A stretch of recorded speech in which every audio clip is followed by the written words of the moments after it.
السلام عليكم اخواننا اخواتنا الطيبين، رجعنا لكم اليوم بفيديو جديد. هذا الفيديو راح ينطلق من محافظة ديالى الى محافظة الكوت. بهذا الفيديو راح تعرفون قوة شراسة الضبع العراقي، وبنفس الوقت هواي عالم تتكلم عن الضبع العراقي. مثلا يقولون الضبع سنة نثية وسنة فحل، يعني الضبع يتحول نوبة نثية ونوبة فحل يتحول، او هواي عالم تقول انه نثية الضبع تمتلك قضيب للتكاثر والتجانس. وبنفس الوقت هاي الاشياء راح تعرفونها من خلال هذا الفيديو. لا اتمنى منكم انه تخلون لايك للفيديو واشتراك بالقناه اذا ما مشترك، وتفعل زر الاشعارات. وبنفس الوقت اذا انت شفت الفيديو وما واصل لك اشعار، لا اتمنى منك ان تلغي الاشتراك وتشترك من جديد وتفعل زر الاشعارات، خاطر توصل لك كل الفيديوهات والمقاطع اللي جاي ننزلها على اليوتيوب. ما احب اطول عليكم بالمقدمه، خلي لايك وانصحك انه ما تمشي الفيديو ثانيه، خاطر تعرف كل شيء يخص الضبع العراقي. واي واي واي يا اصدقائي، نحبكم واي مشاهده ممتعه. ما تشوفون هسه احنا وصلنا البيت الرشيد. يا اهلا وسهلا، حياكم الله. اهلا وسهلا، هلا بالطيب. هذا الفيديو من ديالة جاك على راسي الفيديو، يعني احنا جيناك من ديالة على راسي. شرف هواي طبعا. الضبال عندك والاستقبال مالتكم هاي نونه. حبيبي نونه، كل عام وانت بخير نونه. لا ولا خلاص والله طلعت يعني بس فتحت الباب جت ورا، يعني شو الاستقبال. تعالوا خلي اصور لكم يا اهلا وسهلا. مال ابو اسد. حياك الله حبيبي. حيا الله اسمك. نشوفكم الضباع الناره الموجوده يا ابو اسد. طبعا هاي الضباع ما موجوده بكل مكان، بس يا ابو اسد لان هو جناهن وهو يعرف شلون يقيم تربيتهم. بس احنا راح نوصلكم على الضباع، وبنفس الوقت احنا محظوظين اليوم لان الذئاب مال ابو اسد انفرقات وعنده افراق هنا عازلهن لنا. قال هو انا بتحول الافراق بس ما حاولت انعلم لكم على مود تصوروها. خلينا نصور لكم الضباع وبعدين نصور لكم الافراق مال الذئاب. تعالوا ويانا وحطوا لنا لايك. تفضل.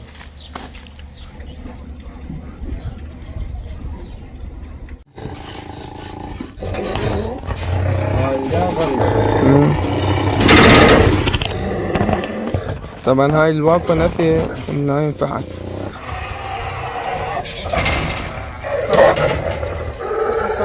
كمان غوش.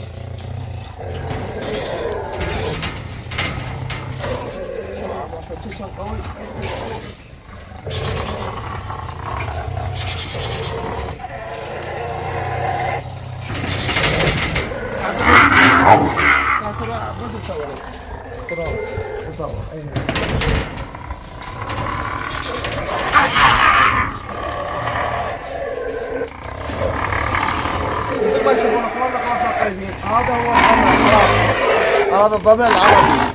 هذا الضبع له عضه واحده، بحيث هذا الضبع اذا يكض ايد انسان قبل يقطعها قطع هي والعظم يكسر.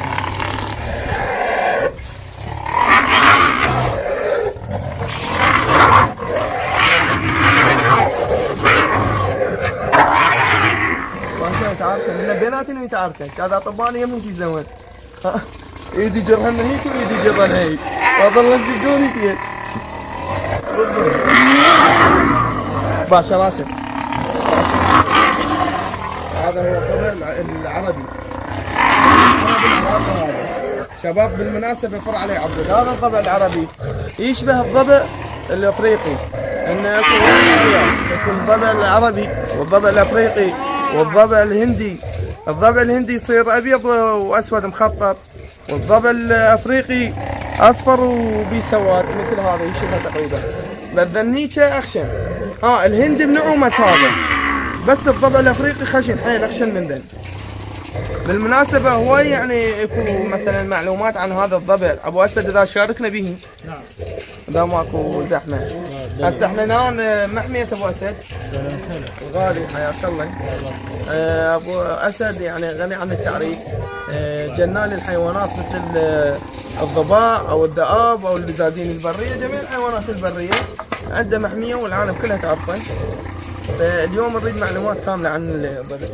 والله الضبع اكو هواي عالم جاي تسال على موضوع التزاوج مالتهم. يقول لي الفحل يعني سنه يتحول الى نثيه وسنه يتحول الى انا سامع بهذا الشيء. اي فهذا الشيء خطا. ماكو يعني الذكر ذكر والنثيه نثيه. اي يعني شلون حيوان، يعني الله شلون خلى حيوان نوبه فحل ينقلب نوبه نثيه، يعني حتى الجن ما صاير عندهم. اي مو احنا حتى اكثر شيء جاي نشر على اليوتيوب. لا هاي خرافات. اي فالعالم مصدق بهذا الشيء. هاي اقوال كاذبه. اكو بعد معلومه ثانيه يقول لك النتيه تمتلك غضيض وهذا الشيء هم خطا. كش ماكو النتيه فرج عندها وحالها حال الحيوان. هذا حال الذئاب وبقيه الحيوانات البريه، فالنتيه لا عندها قضيب ولا نوبه نتيه ونوبه فحل، لا عندها سنه فحل وسنه نتيه، شالمن احنا مخلين وياها فحل. ما نخلي ما جمعناها السوق. انا ادري شاهيه قامت تزوج روحها وتخلص. فهاي كلها خرافات واقوال كاذبه، احنا بعيدا عن هاي المواضيع. اليوم احنا نريد نشوفكم الضبع العربي العراقي، هذا الضبع العربي العراقي، طبعا هن بالمناسبه كان عندنا فراخ ومكاثرهن، بس هسه ابو اسد محولهن لمحميه ثانيه. انا ركب هذا الاخفاص، شوفون انا طاقات الاخفاص مالته، فقال حولتهن لما ارتب الاخفاص جديدهن ارجع اخليهن هن وبقيه الذهب الموجوده عندنا. عنده هناك نتيه واو، تعال خل اصوركم على هاي الفيديو. عنده هاي نتيه، هاي النتيه والده عندها فراخ، هاي هم حابسه لان هم متوحشه فتقتل بالافراخ مالتها. اي فتعالوا ويانا بعد خلينا نشبعكم من الضبع العراقي. مثل ما تشوفون هاي شراسه الضبع العراقي او الضبع العربي. طبعا هاي الضباع نادره بالعراق، نادره كلش، وهواي عالم جاي يشوف هاي الضباع بالعراق جاي تقتلها. اذا هي بعيده عنك وما مأذيتك اتمنى منك انه ما تقتلها، لان نخلي الحيوانات تتكاثر يمنا، وهي هاي الحيوانات ما تسكن بس بالريف والبراري، يعني تبعد عن الانسان.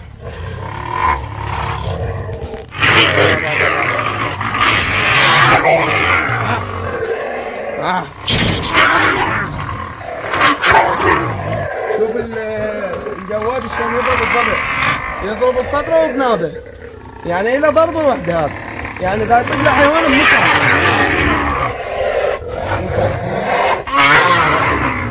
طبعا هاي المضروبه شوفوها هاي نتيه والجواهل فقط، وعلى هاي النتيه مخدقه وعلى الذهب. تعال خلينا نشوفكم الافراخ والحواسب. هاي هي افراخ الذهب وباركم ما شاء الله. اول شيء نريدكم تصلون على النبي تقولون ما شاء الله، لان الحيوان عزيز. خوش نوثق لكم عن الافراخ. عندها هسه ذني هاي وين افراخ النتيه؟ هاي هنا مال كوت، هذا مال كوت. هاي الفرخه هاي الذيبه هذا يصير شعر وضخامه ولون رماد ثلجي. هذا فرو بيه، اي فرو ضخامه. هذا الذيب مال ايش؟ هذا مال الانبار. هذا مال الانبار؟ اي نعم. يعني هذا هم يصير خشن وفرو ولا ناعم هذا؟ لا هذا يصير املس، وبعد هذا العربي الاصلي مثل لمعط احنا نصيح له هذا يصير ضعيف. شوفوا شباب هذا الذيب مال الانبار غير؟ ايه بعد شلون قوي؟ ايه دير بالك. لاني طبعا متوحشات مو اي طبعا لازم يتالف، يعني ياخذ له سويحي كذا، اذا واحد اذا على كثره ما يتالف. شوف على كثره ما يتالف يصير بري. اي باعوا شلون هسه هذا بعده صغير صغير شوفوا يريد يعاق. باع نابه ما شاء الله. اي نابه بالبكان هو صغير. هذا الذيب مال الانبار، ذيب يصير ناعم وما بيفرو. شوفوا حتى ظهره يختلف عن ظهر هاي مال كوت، مو هاي مال كوت يصير شعر طبعا. اي فرق واللون مالته ثلجي. طبعا الذياب العربيه وخصوصا العراقيه من محافظه لمحافظه يختلف جنسها. اي طبعا تختلف فيها كوم يعني اشياء، من فرو، من حجم، اللون، ضخامه، لون، ضخامه. طبعا هسه ردانات. عندنا شيء احنا عندنا بالعراق انه هذا اللي يصير فيه خط، شوفوا خط اسود بظهره وبيه فرو. هذا غريب للشمالي. قريب للشمالي. هذا اغلى شيء عندنا بالعراق، وندر شيء. يقولون عندنا الذيب الاسود النادر.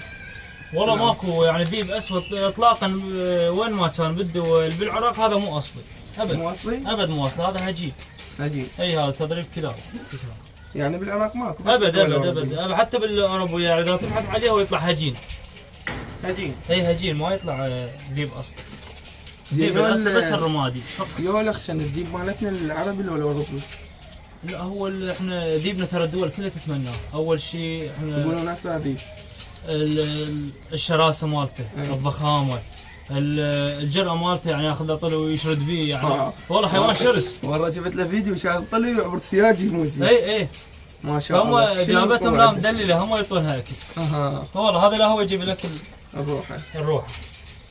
فمثل ما تشوفون هاي الافراخ مال الذئاب البريه، الذئاب العراقيه العربيه.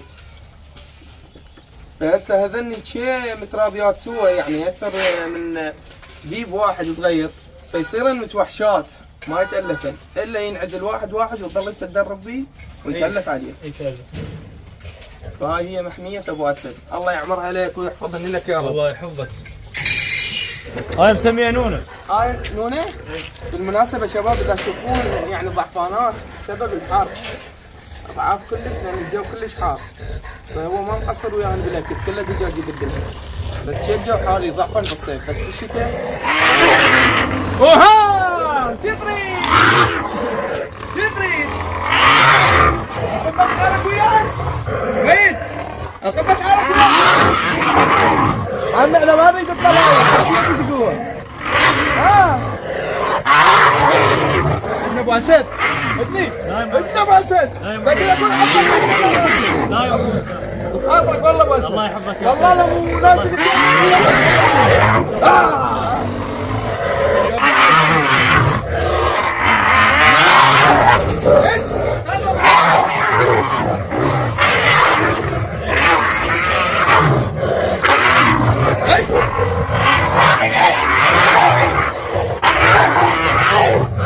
وجد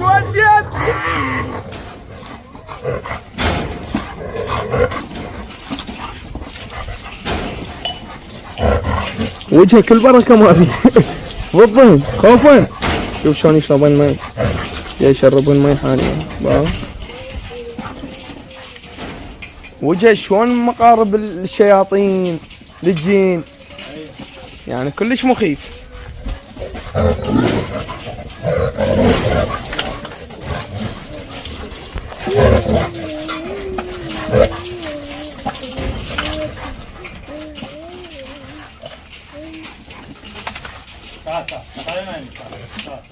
شوف شلون صاحه، راح نروح لبعض. يلا تعال ما تشوف. رغم انه هو مستغرب من عندنا، بس من يصيح يروح له. يعني طبعا حيوان الضبع بس يشوف له احد موجود يمه غريب يعني شوي يتخوف. بس اذا واحد انا وياه فشي طبيعي يجيني بالضبط. حتى يعني بياكل ميد عادي، شوفه ما يفيد. تعال بالضبط. هسه شوفه جاي يجينا وجاي يشرب. اي باعوا شلون يجي؟ هذا هو تقرب له. حاول اللي يشرب مي من ايده نص صودا، ما يشرب مي بالطاسه. والله عافيه. ونعم التربيه يا ابو اسد. يلا حيوان، هاي هوايتنا ان شاء الله. اي واحنا محافظين على الحيوانات لان الحيوانات نادره. اي والله، وهي جايه تنقرض وانت جاي تحافظ عليها من الانقراض. اي والله. عن ايدك والله. الذئاب هم كذلك، هسه جاي يكثرون بها رعاة الغنم، بالضبط. بها صياده. بالضبط. اي هذا الحيوان النادر حرامات القرض. فاحنا جايين تقول محميه ان شاء الله كبيره، وراح نربي اكثر من يعني وصل عدد اكثر من 10 ذئاب، والضباع نوصل بها للذئاب نادره كلش، نوصل بها عدد 6 اكثر شيء. بالضبط. هذا فهد ابن ابو اسد، وهذا ابنه الكبير هو السوري. يلا شيله فهد، شيله اسد. الذيب صديق البشر مثل عيونك، هذا صفر عيونك. طبعا ها بالمناسبة صدق. تعال شوفنا عضة الضبع مال اسد. تعال يمي تعال ابو اسد، تعال. قلت لي مرة جرني يديه، شوفوا خطية. تعالوا هنا عندنا هاي عضة الذيب. الذيب لو الضبع؟ الذيب المتوحش يعني. هاي عضة. اي هاي عضة الذيب. والضبع يا همين عضة؟ لا عندنا بس عضة الذيب. يعني هسه هنا عضة الذيب مو الضبع. اي عضة الذيب. يعني هيك هو كاسر ايده هذا الذيب؟ اي هذا لو كان ضبع هاي اليد يبتر حتى العظم يقطعه. يعني هسه عضة وكاسر عظمه وباني على فساد. باني على عواج. على عواج. وشوفوا ايده شلون طفرها، شوفوا ايده. اعطيكم فقرة، الذيب اذا ما تربيه من صغر لا تأمن به. اي لا تأمن به. اي وخطيه كاسر ايده وباني على فساد. نريد منكم طلب اخوي، قناه ابو اسد بالوصف، الكل تروح تشترك بالقناه وتقول له جناب من جيش عليك الذيب. قناتك الجيش 5000. 5000. قناة جديدة، قناة قديمة طارت، قناة الجديدة نريد نوصلها أكثر من 50,000 متابع. الله يحفظك يا تقول طيب. جيش يجوك لو ما يجوك؟ والله كفو منهم ما يقصرون. يجوك وينوروك. اي والله كلهم كفو. ابطال. يلا شباب لا تقصرون، كل تشترك بقناة ابو اسد وتقولوا له جيناك من طرف علي تبديل. تحياتنا لكم لهنا وصلنا يا اخوة دائما تبديل وشق لهم. كفو منكم يا ابطال. هذه ما يسمع الدعم. ان شاء الله. شوفوا هو وعدنا، شوف هسه احنا ما طلعنا للصيد، اجينا بس وثقنا المحمية، بس هو وعدنا بوعد، قال بس القى ضباع نروح نطلع للصيد انا وياك نوثق عليهم ونصيدهم. هو دائما يطلع للاستطلاع. ان شاء الله. فان شاء الله الرحلة الثانية او الجاية الثانية نطلع للصيد. جايات هواي. ان شاء الله. تحياتنا لكم.